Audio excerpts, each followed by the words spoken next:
Hi everyone, it's me. Welcome back to this channel on narcissism. And today we're going to talk about hidden dangers of manipulation. Now, sometimes it's not so obvious that somebody is manipulating you or gaslighting you. So let's talk about some of the hidden dangers of manipulation and how you can protect yourself against emotional abuse. So let's talk about the hidden dangers of manipulation. So when people manipulate you, they trying to control your thoughts and your feelings and your behaviors through underhanded tactics, and they often trying to do it in ways that are subtle enough that you do unrecognize what they doing to you. And so let's break down some of these hidden dangers. 1. Withdrawal and isolation. A manipulator will try to make you withdraw from other relationships and isolate from friends, family, and colleagues. So if you're starting to notice that you're spending less time with people you care about, that you're making excuses to avoid spending time with them, or that you're feeling reluctant to spend time with them, but you really want to spend time with them, there may be something going on in your relationship that is causing you to self-isolate because the manipulator does not want you to have any outside validation or support system. They want you all to themselves. Now, this is also true for social media.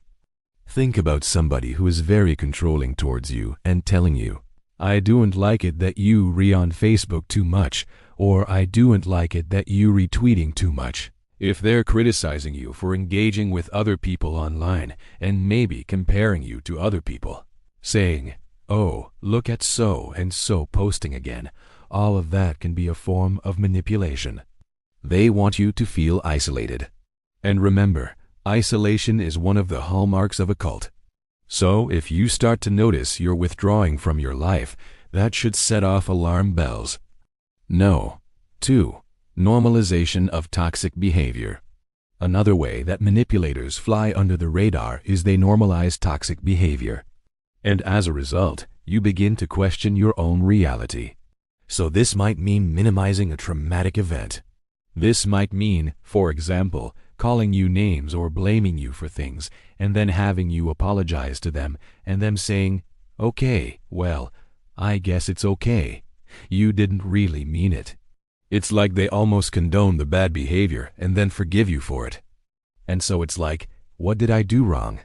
"Oh, you said that I was fat or stupid or ugly or that I smelled bad." And they say, "Well, I guess I was right.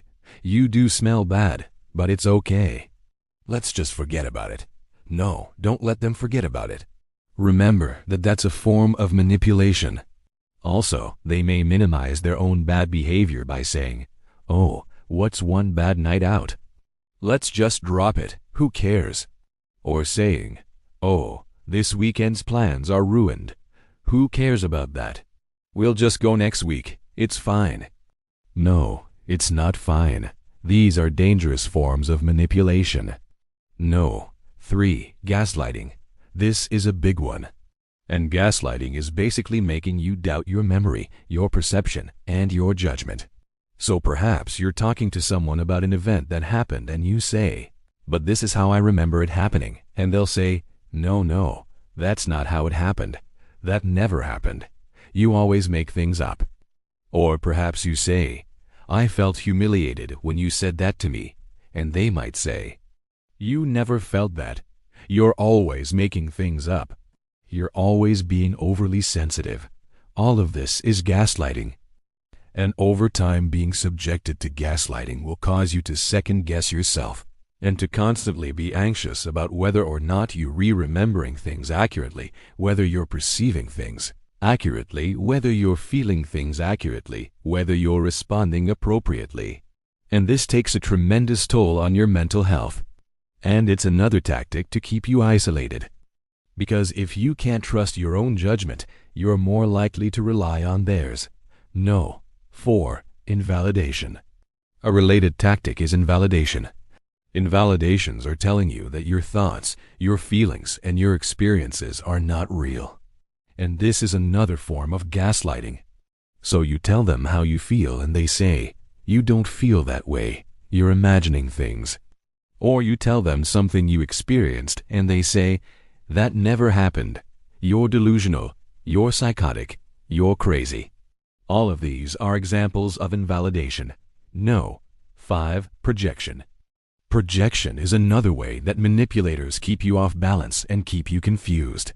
And projection is when they place their own negative thoughts, feelings, and traits onto you. So, for example, you might be a pretty generous person, but they might accuse you of being selfish or manipulative.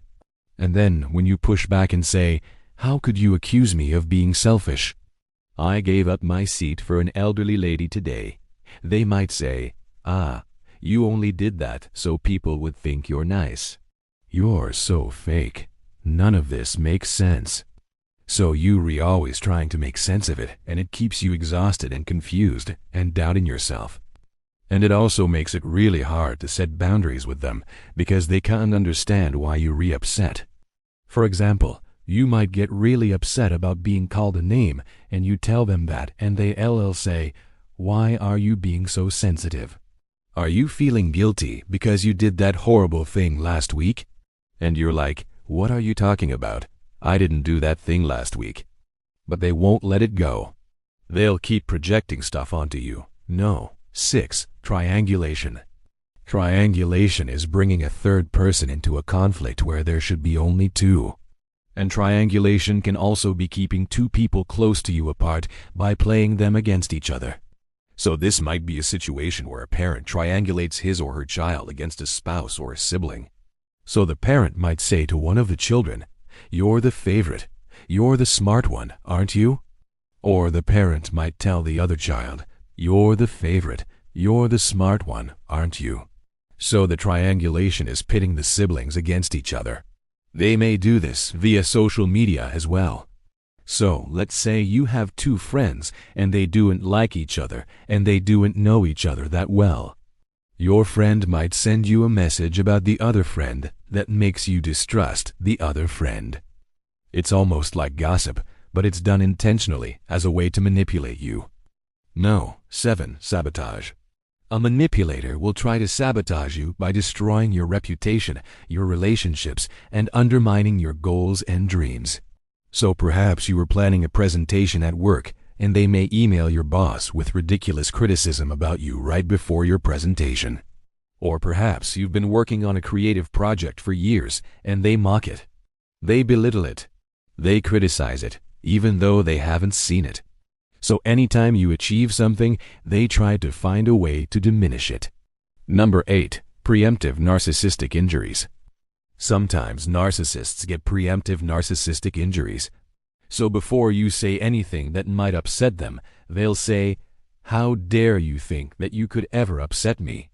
How dare you think that you could ever say anything to hurt me?" It is almost like they anticipating that you gonna do or say something that is critical of them or upsetting to them. And rather than allowing you to speak, they invalidate you by accusing you of being manipulative.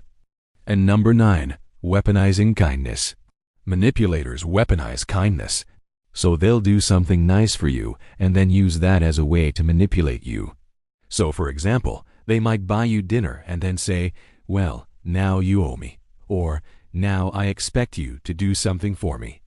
And this is especially tricky if you're a helper, if you're somebody who feels compelled to reciprocate and you feel guilty if you don't. This is a really hard one. No. 10. Love bombing. And then love bombing is where they shower you with attention and gifts and praise and affection and kindness, and they do this to win you over. And once they have you, they then take it away. They devalue you. They neglect you. They abandon you. And then the cycle starts again. So I hope that helps you better understand the hidden dangers of manipulation. And I hope that you can better protect yourself against emotional abuse. Thanks again.